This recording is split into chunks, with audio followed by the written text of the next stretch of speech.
Hey guys, welcome to this week's podcast episode. Happy New Year. I've got a fantastic guest for you today, Craig Cooke. He's the author of Business Kung Fu. He's got a fantastic slant on business strategies and Eastern philosophy.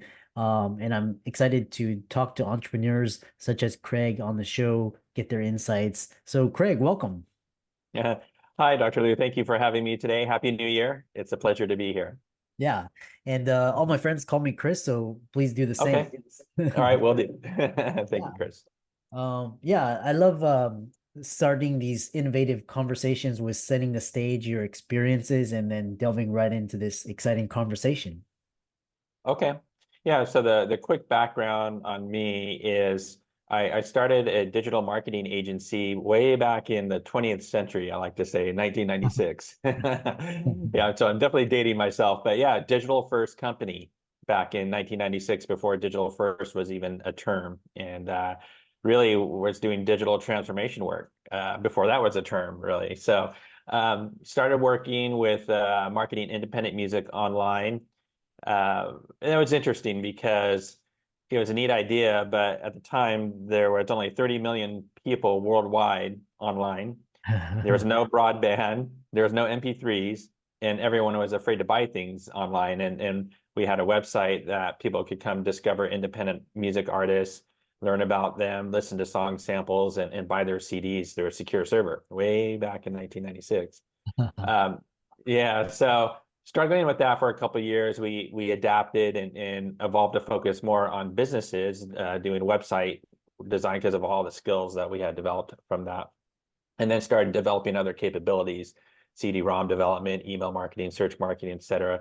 Built out a suite of core services and continued to evolve and started working with bigger companies, middle market to large enterprise companies, rebranded, repositioned ourselves a number of times and built it, was on the Inc. 5000 list of fastest growing private companies 5 years in a row.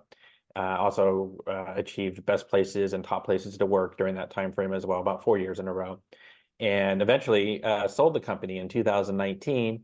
Then I stayed on for 3 years as CEO, and then last year left. And at the beginning of, yeah, in March of 2021, I believe, or 22, no, 22, sorry.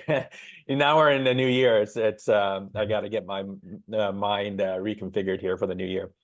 Anyways, took the rest of that year off, and then last year at the beginning of the year started doing consulting work, and there's a number of things that I do. And I just released my first book, Business Kung Fu, in mid-November. So excited about that and excited to share. Yeah, I love that. I love that. And you achieved remarkable success with your digital marketing company.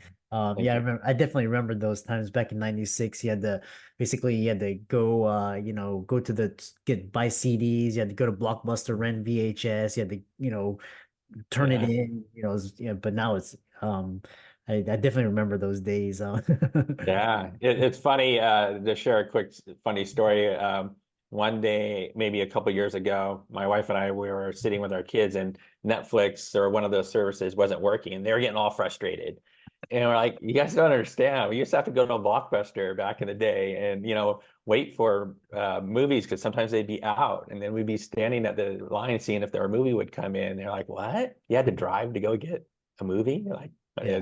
it's funny, yeah, how the younger generation, they were born with the internet. Yeah, I like to say um, we helped build the internet, Generation X, and then Generation Y really grew up with the internet, and Z was born with it, totally digital and native. So it's interesting to see that progression of mindset. Yeah. Yeah, Mhm. it brings back so many good memories. So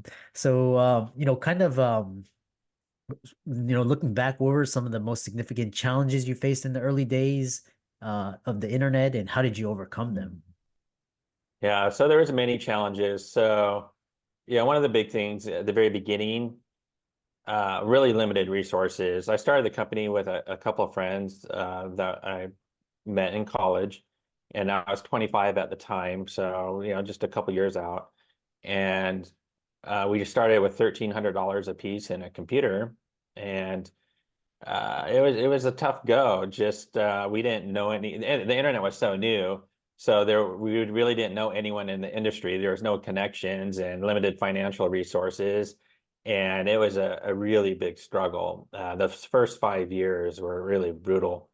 Uh-huh. Just working a ton of hours, 80, 90 hour a week, no vacations, working holidays, just doing what you had to do. That's just what you have to do. Yeah. And just made a lot of mistakes too. So it was just I think one of those biggest challenges was those first 5 years, which is typical for a lot of companies, and just making a lot of silly mistakes and limited resources. Yeah. Yeah. Yeah. So kind of talk about your book, Business Kung Fu, and you integrate principles of martial arts into business strategies. And can you share how this unique approach has influenced your success and the key lessons entrepreneurs in the audience can learn from it?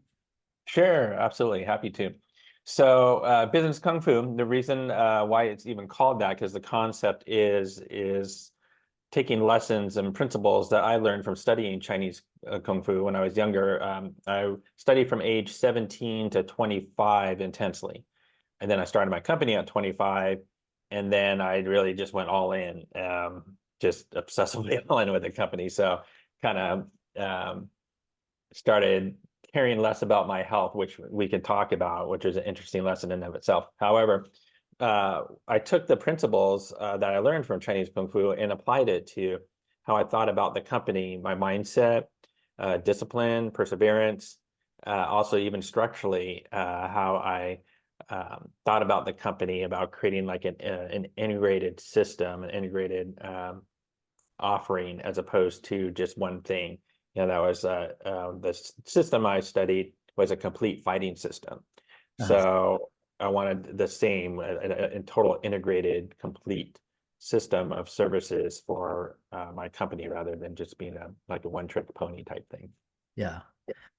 Yeah, it's quite quite interesting. And then so where did this fascination with Eastern philosophy come from, and kind of how did you learn to incorporate it? Why did you learn? Yeah. I'm just curious. Yeah, I remember uh, Bruce Lee, Jackie Chan, and the TV series Kung Fu. I was really fascinated with all that when I was a kid, like 10 years old, and would see that stuff. And I was just always intrigued and fascinated. I wanted to study martial arts early on, but my mother wouldn't let me. There's a couple cousins that lived with my two sisters and I. Um, so there was five of us, and one of my cousins, I think he had studied karate or something, and I don't remember. This is what my mom told me. He went around the neighborhood beating up kids. So she Oh, didn't want me to do that. And they were older, yeah. and she didn't want me to do that. At least that's what she told me.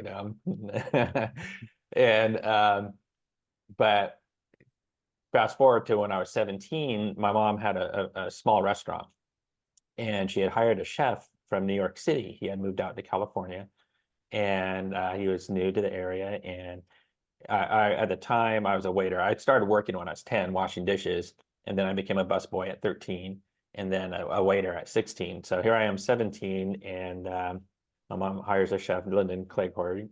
Cleghorn is his name, really wonderful gentleman. And through a conversation, the subject of Kung Fu came out, and he said that he knew Kung Fu. And I was like, whoa, my eyes got really big. Really? You know Kung Fu? He's all, yeah. He's all, why you want to learn? I was like, yes, yes, yes. So I asked my mom out of respect, of course, and she's fine. She wasn't too thrilled about it, but I really wanted to. And I was just had this fascination with it, just this innate fascination with it. So, and even also, I remember I think when I was in first grade, I did get bullied a little bit, and I remember thinking, yeah, I never want that to happen again, right? So, Mm. yeah, that was in the back of my mind as well. And I didn't study it to go around beating up people. It was just I was intrigued by it and by all aspects of it.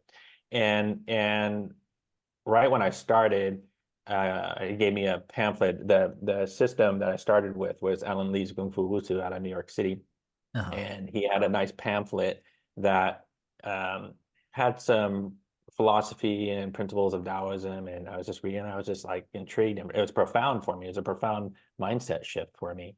Uh-huh. Like things are only hard if you make them hard, and I was like, wow, Yeah. so true. And it was just this mindset shift for me, and um, so I was really intense with that, and I always just had a deep respect and fascination for Chinese culture and the Taoist philosophies and so forth.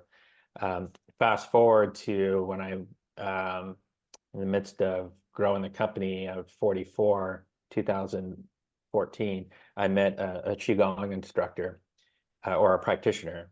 And that was a game changer for me, which we can get into more details as well. Uh-huh. But that started a whole other journey into Eastern philosophy, Chinese culture, with more of the medical Qigong. I learned some martial Qigong from when I was 17 to 25 and some health aspects like eight silk weaving. But um, this was a whole other world, and we can talk more about that if you like. But and I'm still very, very into it. So yeah, just it's been a wonderful journey, and a lot of the principles that I really adopted and really helped me a great deal in my company. Yeah. And then which I actually I find this Eastern philosophy and just kind of spirituality very fascinating, and just and how you can apply these, and you have extensive experience in both business and energetic practices, and kind Mhm. of elaborate what are energetic practices and how you believe principles of Chinese energy medicine can be applied to enhance leadership and productivity in the corporate world. Right, great question. Yes, so on my website, I label it energetic practices just to kind of have it be just a general term, right? That people could be like, oh, interesting, strike curiosity. So I've studied Chinese medical Qigong, and that's a energy medicine modality that's thousands of years old. Cultures from around the world have their methods of working with energy. Um, and they're very similar in how they work with the energetic anatomy. We all have this energetic anatomy, just like we have a physical anatomy, we have an energetic anatomy as well. Mm-hmm. And there's different cultures have different ways to organize, label, classify, and systematize working with energy that's within the body and outside the body. Uh-huh. The Chinese system, with medical Qigong, what I highly respect with it, it's the Chinese culture has done an outstanding job of experimenting and documenting working with energy and creating protocols to address various conditions um, and to have certain outcomes. And Qigong, there's three general pillars or systems. There's the martial, there's the medical, and then there's the spiritual. So I'm interested in all three, and I'm actually right now studying.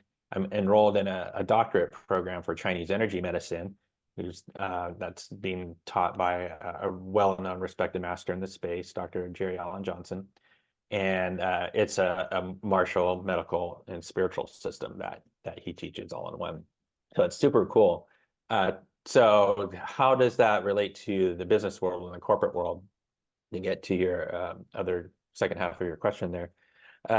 One, the demands in the corporate world and running the business, whether it's a small business or you're an executive in a medium to large company, there's incredible demands that are placed upon you, which creates a ton of stress, pressure, right? Uh-huh. And that affects your body in a multitude of ways. I mean, everyone has probably heard all kinds of different reports and studies of how stress affects the body. Yeah. Well, let's get into that a little deeper. There's all kinds of varying emotions that affect the body, Uh-huh. right? So, uh, um, it's part of our energetic anatomy, what all of the five yin organs. So the heart, the lungs, the liver, the spleen, the kidneys. And there's the virtues of those organs, which you can equate those to like positive aspects. And Uh-huh. then there's the emotions, which are more considered more of the negative aspects. So, for example, if there happens to be someone through very angry, very in the liver organ. That's the repository for that. So over time, what happens as we have these negative emotions or these positive and negative interactions with people, places, situations, when we have these negative emotions, though, especially, they create these energetic clusters, right? There's the Chinese like to have things in sets of threes, which I like a lot as well. So there's the spirit body, the energy body, and the physical body. The spirit affects the energy body affects the physical body, but it goes the other direction as well. So the spirit, our thoughts and emotions, affects the energetic matrix. That's kind of like the template, the energetic template for the body. And over time, these energetic clusters that form, as it's persistent, they get denser in a sense, and they collect more, and eventually they have an influence on the physical tissues of the body. So in that example with the liver, that could manifest as some sort of physical condition over time that could be in the liver itself, or maybe the gallbladder, because that's the yang organ related to the yin organ, or one of the channel areas that could just manifest in some sort of physical ailment, some sort of chronic condition. So with the energetic work, you want to cut that stuff off at the pass. There's three aspects when you're doing Qigong work, whether you're doing the work yourself with a variety of Qigong exercises, or you're going to go see a practitioner that administers Qi and does the energy work with you. And that's purging, tonifying, and regulating. Purging is getting rid of all those negative energetic clusters that are forming. So it's kind of like a car wash for the body, or a tune-up. If your vehicle needs maintenance, right? Your car, you got to take it in for a tune-up and oil change and all that stuff. Well, same thing, our energetic anatomy needs that maintenance as well. So you can clear all that stuff out. That's that purging, get it out of there. And then once that space has been created, you want to fill it, tonify, strengthen with the more positive aspects of energy so that space that's been created doesn't get filled again with negative energy. And then the regulation is balancing. So you really get in this state of homeostasis with the body. And as you do this work, it's very interesting. It's really a big game changer for me. I know I'm kind of talking a lot here, but I'll say this one point. In 2014, I was really out of center with myself, really, really off balance, and just wasn't myself, like my old self. And when I came across my first Qigong instructor, I went to see him and had a great session with him. So I'd go see him once a month and then over a period of 6 months, at the end of that time period, I found myself noticing that, wow, I feel better. I'm much more balanced, much more centered. And then at that time, he asked me, "Do you want to learn how to do this?" And I was like, "Yes," without any hesitation whatsoever. That was the impact it had for me. Now, there's all kinds of modalities out there and different ways that people can deal with the stress and other aspects. But Qigong is a really detailed, comprehensive system of working with the whole entire being. So it's great. Yeah, really fascinating, because it reminds me of this book that I've read. It's called The Body Keeps a Score, and it's kind of talking about where these basically these traumas, emotional traumas, get stored in different areas. It could lead to strokes, heart attacks, cancer, all of that. So I've always been fascinating. How is Qigong different than Reiki? Is it very similar to that? So it's similar, just like I mentioned, that various cultures from around the world have their methods, their modalities of working with energy. So Reiki is the Japanese system, Uh-huh. and Qigong is the Chinese system. Uh-huh. That's the quickest way to differentiate the two. But Oh, similar in a sense, of working with energy. It's a form of energy medicine. yeah. Similar but different. Yeah. Yeah. And your comment about the body storing all these negative traumas, yes, exactly. That's part of the underlying theory is through these interactions with people, places, situations, positive and negative. Some of these negative experiences can be extremely traumatic. And what we tend to do is we tend to stuff all that inside ourselves rather Oh, than expressing and discharging and releasing all that, right? yeah. So it gets stuffed inside, and then based on the emotions, it can then get stored in the particular organ. So for example, grief, like so the loss that causes a ton of grief, which could then lead to depression, that's stored in the lungs. Mm. Uh, Mm. yeah, so over time there could be a variety of issues that are, related to the lungs that come about. Um, Cancer is a big one. Actually, Dr. Johnson, who runs the doctorate program I enrolled in, that's what he's really well known for, is treating cancer patients successfully, like thousands of patients. It's pretty amazing what he's done. Yeah. Um, and and from what he's taught is that uh, a lot of times, I mean, it's a very multivariant factor disease, Mhm. that there can be all kinds of causes, such as environmental, with pollutants, toxins in our environment.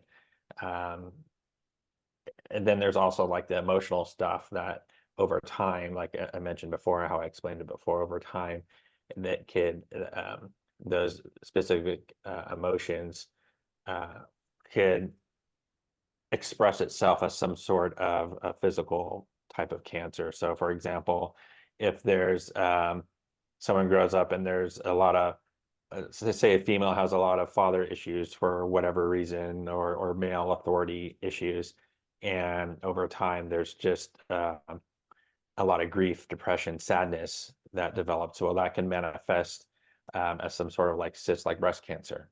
That's kind of a typical thing that could happen there. Yeah. um, and it's based on emotional trauma that is stored and never released. So that's another part of the work, is to bring up these things, get that energetic uh, clusters released out of the body Uh-huh. before it even becomes one of those conditions. But if those conditions do exist, Mhm. the medical qigong work also addresses those physical issues as well. Mm. Yeah. Yeah, it's what you were describing also, like as we age, we kind of set in our ways, become a lot energetically heavier. And then but like if you look at like my nieces and nephews, they're like 3-year-old, 8-year-old, they're light. They're just very light, kind Yeah. of but then like us, we go through life accumulating all this emotional heaviness, and then so we're just as we get older, we're just like, Yes. yeah, but very. Right. If we could be like children, right? Carefree and happy and joyful and playful, and just what they can do with their physical bodies being so pliable, and yeah, we get weighed down, and all those stress and pressures, especially like business owners and executives, so forth. A lot of demands and obligations and responsibilities. So there's a lot of tightness that resides in the shoulders area. So it's just that heaviness. It affects the body. You can see it and you can feel it, just like you described. Yeah. So it's important to have some sort of practice. For me, Qigong was a game changer. And but I do advocate that it's great to have a mix of things. So, the big three for me are Qigong, martial arts still, and then also strength training, Mm. working with uh, and then nutrition is also big. But in my book, I mentioned about the importance of taking care of yourself to be of service to self, so you can be of service to others. It's Yeah. a big lesson I learned. Um, right around 2015, yeah, maybe 2015, 2016, I learned that I had a challenge with diabetes, Oh. actually. Oh. And actually, had it full on. Mm. I just, in my mind, mindset, like my book, Business Kung Fu, essentially is a mindset book, geared towards entrepreneurs. Yeah. So when I heard that, oh, okay, that's sucks. I didn't expect it to get it this early because it runs in my family. But okay, all right. Well, I want to beat this, and my doctor is very cool, naturopath doctor. She's awesome, She said, well, you can beat it naturally. Yeah. Because I said, I don't want to take any pharmaceutical medicines. Did a lot of work with pharmaceutical companies, and yeah, I'm just not into it. And she said, well, you can do it naturally. It's just going to take a lot of work and discipline. I said, oh, that's good. I'm disciplined. I can do it. So yeah, I reversed it.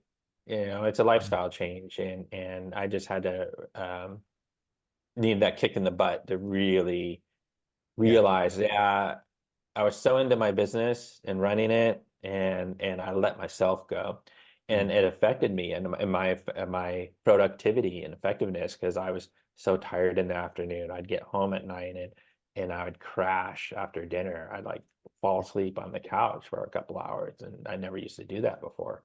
Yeah. And foggy brain, all these things. And then when I discovered this, oh wow, this makes sense.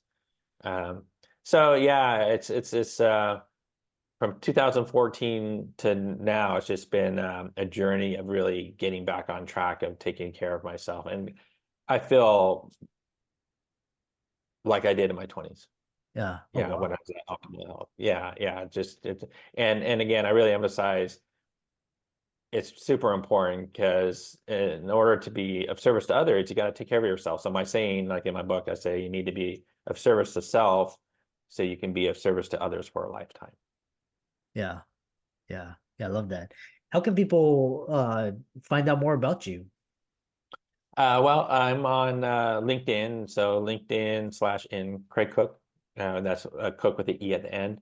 There's also my website, c squared pro.io. That's the letter C, and then squared, spelled out, and then .io. And then my book here, Business Kung Fu, is available on Amazon and paperback, hardcover, and Kindle format. Yeah. And yeah, yeah, the book is my first one, and of hopefully others to come. But it's a great book, again, mindset book geared for entrepreneurs, but business professionals in general. But there's people that have been giving me feedback that even like high school students or college students that are trying to figure their life out, that it could be really good for them too, which kind of made sense because martial arts was a game changer for me when I was 17 because I wasn't on the greatest path, Yeah. and it got me moving in a real positive direction. Yeah. Yeah, for all the audience out there listening, Craig, for coming on and sharing these very, very innovative concepts. And be sure to follow him on all of his social media links, which will be in the show notes. And with that, thanks so much for coming on to the podcast. Well, thank you so much, Chris. I'm really happy to be here. Thank you so much.